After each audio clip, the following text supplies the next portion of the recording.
Welcome to the channel. In today's video, we're going to be installing Kali Linux version 2023.2 inside VirtualBox on a Windows 11 PC. Before we begin, let's take a look at the minimum requirements. You're going to want at least 2 gigs of RAM, 4 is recommended, 20 gigs of hard disk space, 1 CPU core, but 2 is recommended, the Kali Linux image, and VirtualBox and the extension pack. If you don't have VirtualBox installed, you can check out this video and I'll walk you through the steps. All tools and links will be in the description below. If you found this video useful, please give us a like. Now let's get to installing Kali Linux.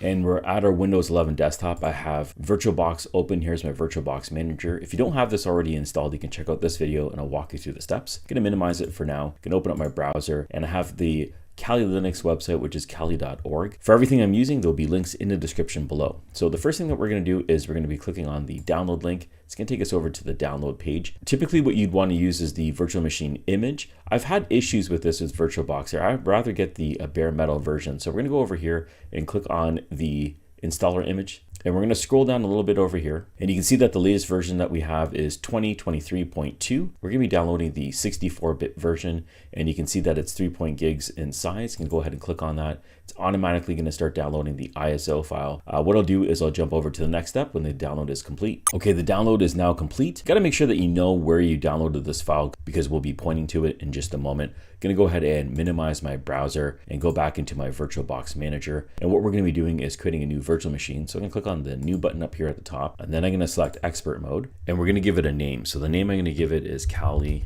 Linux 2023.2. I'm fine with it leaving it in the default folder. If you want to put it in a specific folder because of space issues, you can select that right here. And now we're going to be selecting the ISO image file. I'm going to click on the other, and I have mine downloaded in my downloads folder. So here it is.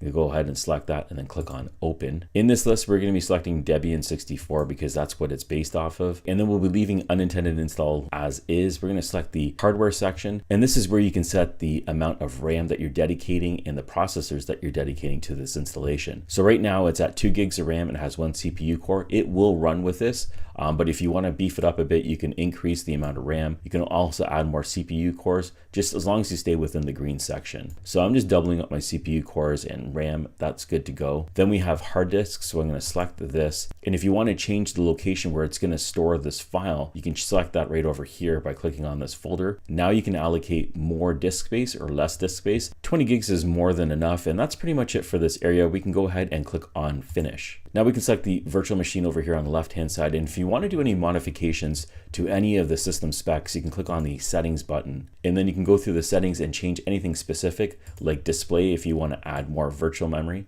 I can max that out to 128. And that's pretty much the only thing I modify, but you can increase the RAM or processor cores if you would like to. So I'll be leaving everything as is over here. I'm going to click on OK. And now we're ready to install the operating system. So we're going to go ahead and select that and click on Start. And it's going to boot up the virtual machine. Okay, so here we are at the installer. We're doing the full installation of the operating system, so nothing has been defined yet. So we'll select the graphical install, hit enter. And now it's going to take us through the installation wizard. So you can select the language that you want here, then click on continue. And it's going to be the same thing here for the location. And then for keyboard, you're going to select the language that you prefer. Okay, so now we're at configure the network. We have the host name already entered in as Kali. Go ahead and click on continue. And then the domain name we can leave as blank. And now we're going to be typing in a full name. You can put in whatever name you want and then click on continue. It automatically assigns the same name for your username. And now you have to enter in a password. Once you have your password in, you can click on continue. Now we're going to be configuring the clock. So you're going to want to select the region that you're in. For a partition disk, we're going to be using use guided entire disk. This is going to be using the entire virtual drive that we've allocated for it, not the entire disk of your system. And we can select the disk partition. This is again the allocated space that we have assigned, and we'll be using all files in one partition. And now that we're finished, we can go ahead and select the last option and click on continue. And now we're ready to confirm changes. So we'll select yes and then continue, and it's going to install the operating system.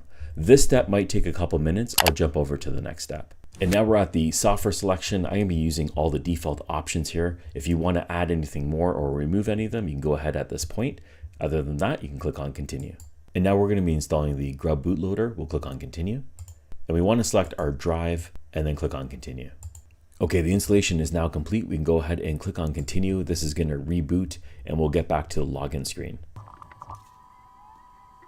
And here we're at the login screen. I'm going to go ahead and type in my username and password. The username and password is the one that you assigned during the installation. Once you have that entered, you can go ahead and click on Login. Okay, the virtual machine is up and running. If we want to go to full screen, we can just go up here to the menu, to View, and then go into full screen mode, and then switch here. And it's going to take over the entire screen. And there we have it. And here we are at the desktop of Kali Linux 2023.2 inside VirtualBox. All the pre-installed applications are already right here listed inside the menu. You can go ahead and start using it as you would.